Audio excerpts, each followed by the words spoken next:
صبح کا وقت تھا۔ سورج کی روشنی آب و تاب سے پھیلی تھی۔ اس وقت حویلی میں سناٹا تھا۔ ارحام خانزادہ لیپ ٹاپ پر مصروف تھا۔ ماتھے پر گہرے بل تھے جو اس کے غصے میں ہونے کا پتہ دیتے تھے۔ اس کی نیچر ایسی ہی تھی، سخت، غسیل اور اکڑو۔ ہر کوئی اس سے بات کرنے سے ڈرتا تھا۔ غصے سے وہ کھڑا ہوا تھا، لیپ ٹاپ کو ایک جھٹکے سے سائیڈ میں پھینکا۔ گاڈ ڈیم، میں تمہیں چھوڑوں گا نہیں، وہ جھنجھلایا۔ اپنے آپ کو ٹھنڈا کرنے کے لیے اپنے کمرے کی گلاس وال کی جانب آیا۔ گلاس وال کے اوپر سے پردے ہٹائے اور گلاس وال پر ہاتھ رکھ کر کھڑا ہو گیا۔ نظر سامنے گارڈن پر مرکوز تھی۔ شاید یہ حسین منظر اس کے غصے کو کچھ ٹھنڈا کر دیتا، پر اسے تو کوئی منظر حسین ہی نہیں لگتا تھا۔ ہمہ وقت آنکھوں میں غصے کا تاثر رہتا تھا جس سے لوگ خائف رہتے تھے، لیکن اچانک اس کی نگاہ حویلی کے گارڈن میں لہراتے گلاب پر پڑی۔ وہ سرخ سفید سا گلاب، وہ بے اختیار اسے دیکھی گیا۔ وہ گلاب کوئی اور نہیں بلکہ مہر فاطمہ تھی، حویلی کی خاص ملازم کی بیٹی، جسے حویلی میں سب بیٹی ہی سمجھتے تھے۔ وہ اس حویلی میں ایسے رہتی تھی جیسے یہ حویلی اس کی ہو۔ اس وقت وہ گنگناتے ہوئے پودوں کو پانی دے رہی تھی۔ اس کو دیکھتے دیکھتے کب ارحام خانزادہ کے ہونٹ مسکرانے لگے تھے وہ نہیں جانتا تھا۔ وہ اپنی مسکراہٹ سے خود بھی انجان تھا۔ وہ عالی شان شخصیت کا مالک، جس کے پیچھے بڑی بڑی امیر گھرانے کی لڑکیاں دیوانی تھیں اور صرف اس کی ایک نظر کو ترستی تھیں۔ وہ ملازم کی بیٹی کو گہری نظروں سے دیکھ رہا تھا۔ کاش وہ کسی کو بتا سکتا کہ اس نے بھی زندگی میں حسین مناظر دیکھے تھے، اور وہ حسین مناظر صرف مہر فاطمہ کے گرد گھومتے تھے۔ پر اچانک اس کے ماتھے پر بل پڑے جب اس نے دیکھا وہاں پودوں کو پانی ڈالتا مالی بار بار پلٹ کر مہر فاطمہ کو دیکھ رہا تھا، جو پیچھے پودوں کو پانی دے رہی تھی۔ ماتھے پہ گہرے بل پڑے، مٹھیاں بھیج گئیں۔ غصہ مہر فاطمہ پر تھا۔ آخر وہ کیوں خود سے اتنا انجان تھی؟ اب وہ چھوٹی بچی تو نہیں تھی، جوان تھی۔ کیا اسے خبر نہیں تھی کوئی اسے کیسے دیکھتا تھا؟ ارحام خانزادہ نے غصے سے کمرے کے دروازے کی جانب قدم بڑھائے، ملازمہ کو آواز لگائی اور بلیک کافی لانے کا حکم دیا۔ وہ جانتا تھا کافی لے کر مہر فاطمہ ہی آئے گی۔ اب وہ بے چینی سے کافی کا انتظار کر رہا تھا۔ کمرے میں اضطرابی کیفیت میں ادھر سے ادھر ٹہلتے غصہ مزید بڑھنے لگا تھا جب دروازے پر دستک ہوئی۔ باہر سے کھنکتی ہوئی آواز آئی، میں ہوں، مہر فاطمہ۔ اس نے ابھی اندر آنے کا پوچھا بھی نہیں تھا جب ارحام نے اسے اجازت دی۔ آ جاؤ، لہجے کو نرم رکھنے کی حد الامکان کوشش کی۔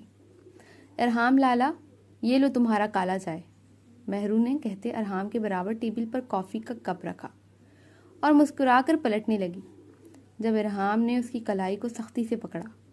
پہلی بار ارحام نے اس کا ہاتھ پکڑا تھا۔ اگر یہ پکڑ مہروز کی ہوتی تو وہ اتنا محسوس نہ کرتی، کیونکہ مہروز کئی بار مذاق میں اس کا ہاتھ پکڑ چکا تھا۔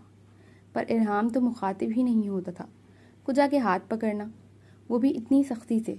اس کی پکڑ میں کچھ ایسا خاص ضرور تھا کہ وہ گھبرائی تھی۔ میرا ہاتھ چھوڑیں ارحام لالا، وہ گھبرا کر پیچھے ہونے لگی تھی۔ وہ تو ارحام خانزادہ کے کمرے میں کافی دینے آئی تھی۔ تم کیوں مجھے غصہ دلاتی ہو مہر؟ میں نے کتنی بار کہا ہے میں تمہارا لالا نہیں ہوں۔ یہ کہتے ارحام نے اس کے بازو کو ہلکا سا مروڑا تو وہ کراہتی ارحام کے نزدیک کھنچ گئی۔ پہلے کئی بار ارحام نے اسے لالا کہنے سے منع کیا تھا، پر وہ مذاق سمجھ کر ٹال گئی تھی۔ آنکھوں میں ڈھیر سارے آنسو جمع ہونے لگے تھے۔ وہ ارحام کو خوف زدہ نظروں سے دیکھنے لگی۔ جی میں جانتی ہوں، میں ملازمہ ہوں، آپ میرے لالا نہیں ہو سکتے، میں آئندہ خیال رکھوں گی۔ اسے اتنا ہی سمجھ آیا تھا، جبکہ ارحام کا دماغ اس کی سوچ پر بھگ سے اڑا تھا۔ وہ احمق لڑکی اس کی بات کو کیا رنگ دے رہی تھی۔ مہر، ارحام نے اسے مزید قریب کیا تو مہر کا سانس لینا مشکل ہو گیا۔ اس کے دل کی دھڑکن ارحام کو سنائی دے رہی تھی۔ 7 گاؤں کا سردار جس کے پیچھے ہزاروں لڑکیاں دیوانی تھیں، وہ ایک ملازمہ 17 سالہ ملازم کی بیٹی پر فدا تھا۔ دل ہار گیا تھا۔ کوشش کرنا دوبارہ میرے سامنے نہ آؤ، ورنہ مجھ سے برا کوئی نہیں ہوگا، ارحام نے کہتے اسے دور جھٹکا۔ کہ وہ لڑکھڑا کر پیچھے ہوئی اور فوراً کمرے سے نکل گئی۔ ارحام نے بے اختیار اپنے بال مٹھی میں تھامے اور بیڈ پر بیٹھ گیا۔ وہ یہاں کسی اور مقصد سے آیا تھا، لیکن اس چھٹانک بھر کی لڑکی نے اس کا دل و دماغ الجھا کر رکھ دیا تھا۔ ایک بار میرا کام پورا ہو جائے، ٹرسٹ میں مہر فاطمہ، میں تمہیں چھوڑوں گا نہیں، ارحام نے سوچا۔ اپنی گردن پر سرد لبوں کا لمس محسوس کر کے وہ تڑپ اٹھی تھی۔ وہ لب اس کی گردن پر رقص کر رہے تھے اور مضبوط انگلیاں اس کی کمر پر رقص کرتی فراک کی ڈوریوں کے ساتھ الجھنے لگی تھیں۔ وہ خوف سے پہلو بدلنے لگی جب کان میں گہری سرگوشی ہوئی۔ میں تمہارے وجود پر اپنی ایسی چھاپ چھوڑوں گا کہ تا عمر مرد ذات سے خوفزدہ رہو گی۔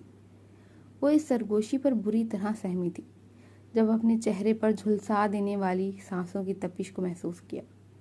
وہ چیخنا چاہتی تھی پر لب جیسے سل گئے تھے۔ وجود میں اتنی طاقت نہیں تھی کہ اس حاوی وجود کو اپنے اوپر سے ہٹا سکے یا ہلکی سی بھی مزاحمت کر سکے۔ جب بے اختیار بری طرح سسکی، اپنے پہلو پر دانتوں کی تیزی محسوس ہوئی۔ پاپا پلیز ایسا مت کرو، دور ہو جاؤ۔ بالآخر اس نے ہمت کی تھی۔ میں نے کہا تھا نا بلال سے نہیں ملنا، تم کیوں ملی؟ آواز میں غصہ تھا۔ مناہل کا دل بری طرح دھڑکا، یعنی اسے پتہ چل گیا تھا کہ وہ بلال سے ملی تھی۔ میں دوبارہ نہیں ملوں گی، اس بار معاف کر دو، یہ کہتے اس نے آنکھیں کھولنے کی کوشش کی تھی، پر وہ اس کی آنکھوں پر ہاتھ رکھ چکا تھا۔ میں تمہیں سزا ہی ایسی دوں گا کہ تم دوبارہ بلال تو کیا کسی بھی مرد سے نہیں ملو گی۔ خطرناک سرگوشی، پھر سرد لبوں کا لمس اپنے داہنے گال پر محسوس ہوا۔ میں مر جاؤں گی، پلیز دور ہو جاؤ۔ وہ بری طرح سے سکنے لگی، لیکن درمیان سے سارے پردے گرنے لگے تھے۔ تم جانتی ہو نا میں تم سے شدید نفرت کرتا ہوں، تمہارے گمان سے بھی زیادہ۔ یہ کہتے اس نے مناہل کی کان کی لو کو دانتوں تلے دبایا۔ کوئی بچاؤ، بابا، ماما، کوئی ہے؟ وہ چیخنے لگی تھی۔ اس کی چیخیں پورے کمرے میں گونج رہی تھیں۔ مناہل، مناہل تم ٹھیک ہو؟ اس کی ماں دوڑتی ہوئی کمرے میں آئی تھی۔ مناہل بیڈ پر پسینے سے شرابور سر دائیں بائیں پٹک رہی تھی۔ 2 سال ہو چکے تھے۔ وہ شخص ایک برے خواب کی مانند روز اس کے ذہن پر حاوی ہوتا تھا۔ اس نے صحیح کہا تھا کہ وہ ایسی سزا دے گا کہ مناہل کبھی نہیں بھولے گی، اور یہی ہوا تھا۔ ماما، وہ واپس آ گیا ہے، وہ مجھے دیکھتا ہے، اسے پتہ چل گیا ہے میں بلال کے ساتھ باہر گئی تھی، وہ مجھے نہیں چھوڑے گا ماما۔ مناہل خوف سے لرزتی کہہ رہی تھی، جبکہ اس کی ماں اسے بے اختیار سینے سے لگا چکی تھی۔ وہ مر چکا ہے مناہل، سنبھالو خود کو۔ اس کی ماں نے مناہل کی کمر تھپکتے کہا۔ وہ نہیں مرا ماما، وہ زندہ ہے، میں کہہ رہی ہوں نا وہ زندہ ہے۔ میں اس کی خوشبو اپنے ارد گرد محسوس کرتی ہوں، اس کی نظروں کی تپش مجھے محسوس ہوتی ہے۔ مجھے لگتا ہے وہ ہر جگہ مجھے دیکھ رہا ہے، وہ مجھ پر نظر رکھے ہوئے ہے، وہ صحیح موقع کے انتظار میں ہے، وہ موقع پاتے ہی مجھے لے جائے گا۔ وہ دیوانوں کی طرح کہنے لگی تھی، جبکہ مناہل کی ماں بے بسی سے اسے دیکھنے لگی تھی۔ نہ جانے اس شخص کا ایسا کیسا خوف تھا جو لاکھ کوشش کے باوجود مناہل کے دل سے نہیں نکل رہا تھا۔ اچھا ٹھیک ہے، پریشان مت ہو، بابا ہیں نا، وہ سب ٹھیک کر دیں گے۔ میں ان سے کہوں گی، وہ تمہاری سیکیورٹی بڑھا دیں گے، کوئی تمہارے قریب نہیں آئے گا، میرا وعدہ ہے۔ پلیز خود کو سنبھالو مناہل۔ اس کی ماں نے کافی دیر مناہل کو سمجھایا تھا۔ کچھ دیر بعد مناہل نے خود کو سنبھالا اور کالج کی تیاری کرنے لگی۔ کمرے میں نیم اندھیرا تھا۔ گلاس وال سے باہر چاند کی روشنی ہر جانب پھیلی تھی۔ ایک شخص گلاس وال پر ایک ہاتھ ٹکائے کھڑا تھا، دوسرے ہاتھ میں جلتا ہوا سگریٹ تھا، جس کی وہ گہرے گہرے کش لے رہا تھا، جیسے سگریٹ کے ذریعے اپنے اندر سکون اتارنا چاہ رہا ہو۔ کانوں میں اب بھی اس معصوم کی چیخیں گونج رہی تھیں۔ یہی تو وہ چاہتا تھا کہ وہ اس کے وجود میں اپنا ایسا خوف بٹھا دے کہ وہ کبھی اسے فراموش نہ کر سکے۔ ہوا بھی یہی تھا۔ 2 سال ہو گئے تھے، پر وہ اب بھی اس کے نام سے ہراساں تھی۔ کسی نائٹ میئر کی طرح وہ اس سے چپک گیا تھا، لیکن اب یہ سب دیکھتے دل ایک انجانی تکلیف میں مبتلا تھا۔ پہلے جیسا اس کو مسکراتے دیکھنے کی خواہش عجیب طرح سے دل میں بیدار ہوئی تھی کہ اس کو ویسے ہی مسکراتے دیکھے، لیکن پھر ابرار پاشا کی تکلیف دیکھتے ہی وہ گہرا مسکرایا تھا۔ یہی تو وہ چاہتا تھا، اس کی بیٹی کے ذریعے ابرار پاشا کو مات دے اور اس میں وہ کامیاب ٹھہرا تھا، لیکن ان سب کے دوران وہ معصوم بے قصور زد میں آئی تھی۔ سب سمجھتے تھے زاویان شاہ مر چکا ہے، پر کوئی نہیں جانتا تھا مشہور بزنس ٹائکون ٹائیگر، جس کے نام سے پوری دنیا واقف تھی، پر کوئی اس کی پہچان سے واقف نہیں تھا۔ ہر کوئی اس سے ملنا چاہتا تھا، اسے دیکھنا چاہتا تھا، پر کوئی نہیں جانتا تھا وہ زاویان شاہ تھا، جس کو 2 سال پہلے ہر نیوز چینل نے مردہ قرار دیا تھا۔ یہ بھی اس کا ہی پلان تھا، لیکن چاہنے کے باوجود وہ مناہل کو نہیں چھوڑ سکا تھا۔ مناہل کے گھر میں، مناہل کے ارد گرد اس کے خاص ملازم تھے جو اسے پل پل کی رپورٹ دیتے تھے۔ باہر بھی سول ڈریس میں اس کے کچھ گارڈز تھے جو ہر دم مناہل کے آگے پیچھے رہتے تھے۔ مناہل کے روم میں خفیہ کیمرے تھے، خفیہ وائس ریکارڈر تھے، جس کا علم مناہل یا مناہل کے کسی گھر والے کو نہیں تھا۔ مناہل اپنی جگہ صحیح تھی، اس کی نظروں کی تپش محسوس کرنا، وہ حقیقتاً اس پر نظر رکھتا تھا، بہت گہری نظروں سے اسے دیکھتا تھا، وہ محبت سے انکاری تھا۔ مناہل اس کے لیے محض نفرت کا ایک مہرہ تھی، لیکن یہ مہرہ اب اس کے دل میں ایک باریک سی درار ڈالنے لگا تھا، جو دھیرے دھیرے اس کے پورے دل کو کمزور کر رہی تھی۔ میرے ذہن پر سوار ہو کر تم اپنا ہی نقصان کر رہی ہو مناہل، تم میری قربت سہ نہیں پاؤ گی۔ وہ یہ کہتے ہنسا تھا، طنزیہ ہنسی۔ ایک ہی رات کی تو قربت تھی جس نے مناہل کا یہ حال کر دیا تھا۔ جلتی سگریٹ کو اس نے اپنی 2 انگلیوں کے درمیان مسلا تھا اور پھر اپنی انگلی پر لگی خاک کو دیکھا تھا۔ ابرار پاشا، ابھی تو گیم شروع ہوا ہے، میں تمہیں بھی بالکل ایسے ہی مسلوں گا، بالکل ایسے ہی۔ سرگوشی نما سی دھمکی۔ یہ دھمکی دیتے اس نے ایک مرتبہ پھر مناہل کو سوچا تھا، مناہل کا نازک حسین سراپا، معصوم چہرہ، کانپتے لب، لرزاں پلکیں، گالوں پر چمکتا سیاہ تل، شہد رنگ بے بس آنکھیں۔ مناہل کا ایک ایک نقش اس کے ذہن میں نقش تھا، پر وہ انجان تھا۔ جس جذبے کو نفرت کا نام دیتے وہ مستقل نظر انداز کر رہا تھا، وہ جذبہ اسے سر تا پیر اپنے اندر لپیٹنے لگا تھا۔ وہ مناہل کو ابرار پاشا کی کمزوری سمجھا تھا، پر اس بات کا اندازہ نہیں تھا کہ وہ خود اسے اپنی سب سے بڑی کمزوری بنا بیٹھے گا۔ اے چھوٹی، آنسو صاف کرتی وہ لانچ سے باہر نکلی تھی جب اندر آتے مہروز خان زادہ سے ٹکرائی۔ مہروز اس حویلی کا سب سے چھوٹا اور لاڈلا لڑکا، حویلی کے اندر چلبلا شرارتی، سب کا دل بہلانے والا، مگر حقیقی دنیا میں ایک ڈیول۔ وہ در حقیقت ایک سنجیدہ اور خطرناک انسان تھا، پر اپنے اوپر ایک لاؤبالی لڑکے کا خول اوڑھ کر رکھتا تھا تاکہ کسی کو شک نہ ہو۔ جی لالا، نہیں بلکہ سوری سر، وہ فوراً جملہ درست کرنے لگی جب مہروز نے آنکھیں چھوٹی کر کے دیکھا۔ دماغ درست ہے؟ اچھمبے سے پوچھا۔ مہرو نے ایک نظر مہروز کو دیکھا، آنکھوں میں ڈھیر سارے آنسو بھرے تھے جو گرنے کو بےتاب تھے۔ اگلے پل وہ چہرہ موڑتی وہاں سے جانے لگی جب مہروز نے اس کی کلائی پکڑ کر اسے روکا۔ کیا مسئلہ ہے بھائی؟ یہ منہ کیوں بنایا ہوا ہے اور یہ بڑی بڑی آنکھوں میں سیلاب کیوں ہیں؟ مہروز کا کہنا تھا کہ مہرو کی آنکھوں سے آنسو گرنے لگے۔ وہ ہاتھ کی پشت سے بے دردی سے آنسو پونچھنے لگی، جبکہ اوپر کھڑکی پر کھڑے ارحام کی آنکھیں سرخ پڑی تھیں۔ مہروز کا مہرو کا ہاتھ پکڑنا اسے سخت ناگوار گزرا تھا۔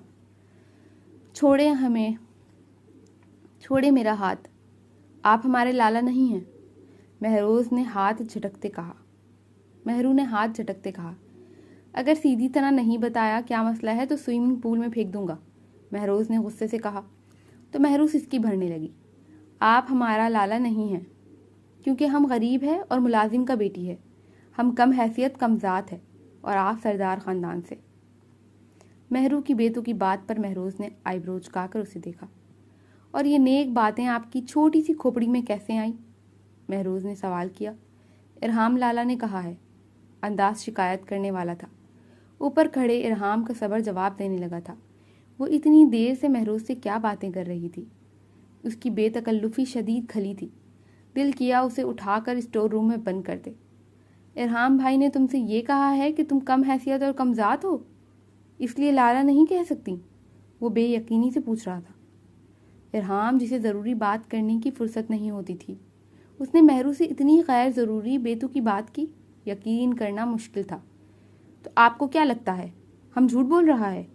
مہرو کا سفید چہرہ جو رونے کے باعث سرخ پڑا تھا وہ مزید سرخ ہوا۔ اچھا ٹھیک ہے، بہت غلط کہا ہے ارحام بھائی نے، پر میں ایسا نہیں سوچتا۔ تم مجھے لالا ہی کہا کرو، مجھے پسند ہے۔ مہروز نے نرمی سے مسکراتے کہا تو مہرو آنسو صاف کرنے لگی۔ ٹھیک ہے لالا، وہ کہتی وہاں سے چلی گئی تو مہروز اندر کی جانب بڑھ گیا۔ کیا ہو گیا ہے حویلی کے لوگوں کو؟ وہ ڈائننگ روم کی جانب بڑھا، اندر کوئی نہیں تھا۔ ملازمہ کو کافی کا کہتا وہ ایک کرسی گھسیٹ کر بیٹھ گیا۔ انگلیاں موبائل کی اسکرین پر رکھا تھیں۔ لگتا ہے آج کل کوئی کام کاج نہیں ہے تمہارے پاس، بہت فارغ ہو، اندر داخل ہوتے ارحام نے کہا۔ مہروز نے نظر اٹھا کر ارحام کو دیکھا۔ ہاں فی الحال تو فارغ ہوں، آپ بیٹھیں، مہروز نے مسکراتے کہا تو ارحام بھی وہیں بیٹھ گیا۔ گہری نظروں سے ارحام مہروز کو دیکھنے لگا۔ ایسے کیا دیکھ رہے ہیں؟ مجھے حیا آ رہی ہے، مہروز نے مسکراہٹ چھپاتے شرارت سے کہا۔ تمہیں شرم نہیں آتی؟ حویلی کے ملازمین کے ساتھ اس قدر بے تکلف ہوتے ہو؟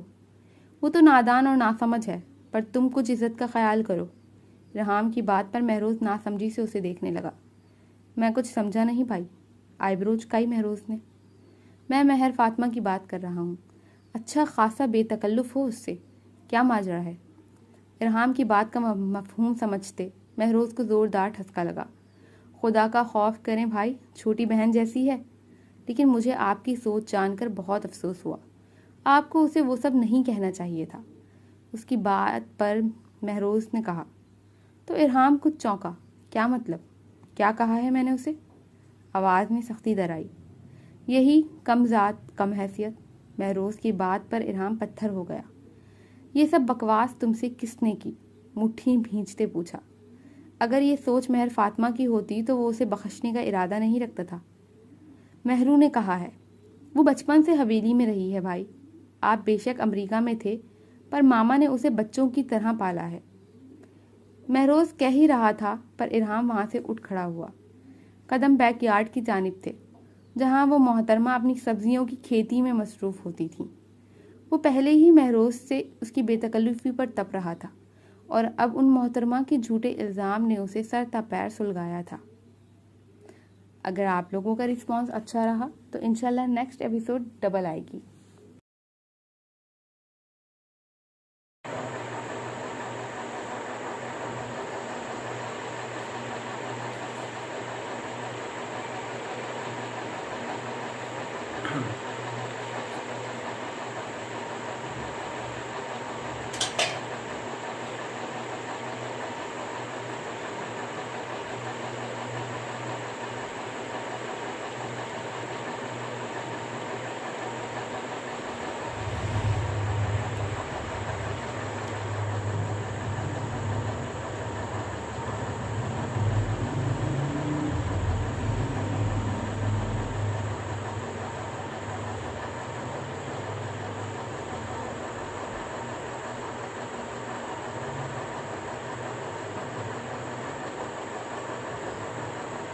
Sangat